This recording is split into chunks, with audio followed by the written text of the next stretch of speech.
بسم الله والحمد لله والصلاة والسلام على رسول الله. أهلا بكم أصدقائي المتابعين في حلقة جديدة. اللي لسه بيشوفني لأول مرة يضغط اشتراك ويفعل زر الجرس عشان يوصل له كل حلقاتنا على اليوتيوب. وما تنسوش يا جماعة إن النهاردة حلقتنا برعاية المنتج إنتاج شركة الاي ام، شركتي الاي ام 4، أول إنتاج لنا يا جماعة للقضاء على رائحة الأمونيا وأمراض الكوكسيديا والكوليستيريديا ورائحة الأمونيا وأمراض التنفسي، وبيعمل قلبان من الآخر.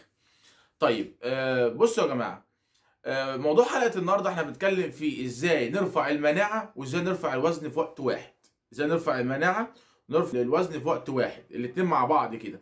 ناس كتير جدا بتقول لي يا باشمهندس محمد احنا بنروح نشتري ادوية وبنلاقي مثلا مكتوب على الادوية باشمهندس محمد بنلاقي مثلا مكتوب على الادوية ايه، رافع للوزن ورافع للمناعة او رافع للنمو ورافع مش عارف ايه.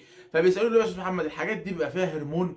لا، حاجات مش فيها هرمون، هو بينشط بس الحيوانات بتاعت الفرخه فبيخليه ياكل، بالذات مثلا بحيث ان فاتح شهيه.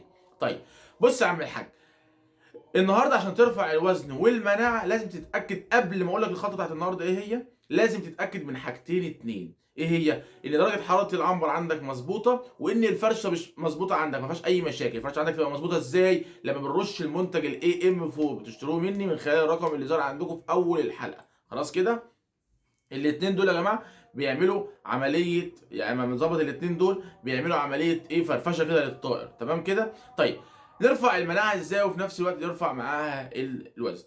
بص يا سيدي، اول حاجه النهارده بقول لكم عليها هي انكم انتوا بتجيبوا بصل وتوم وليمون. بصل وتوم وليمون، بصل وتوم وليمون. البصل والثوم والليمون دول يا عم الحاج بنعمل فيهم ايه؟ بناخدهم طبعا بقى المره دي مش هنغلي ولا بقى هنضرب في الخلاط ولا الكلام ده كله، بناخدهم نحطهم في 3 لتر ميه وبحله. بس طبعا بنقطع البصله 4 ارباع، بنقطع الليمون وبنعصره وبنقعه 3 4 ارباع، الثوم بنفرمه وبنحطه مفروم. تاني، البصل بيتقطع وبيتحط، الثوم بيتهرس وبيتحط، الليمون بيتعصر وبناخد الليمونه نفسها وبننقعها في قلب الميه. 3 لتر ميه في حله. نجيب حله بننقعهم لمده قد ايه؟ بننقعهم لمده 5 ساعات. بننقعهم لمده 5 ساعات. وانت بتنقعهم كده لمده 5 ساعات تقلبهم كويس، كل شويه تقعد تقلب فيهم، كل شويه تقعد تقلب فيهم، بس اهم حاجه تكون مغطيهم. هنا بقى مش هقول بقى عشان الغليان، لا، عشان خاطر مفيش طائر يعدي عليهم، مفيش حاجه تقف عليهم بتاع الكلام ده كله.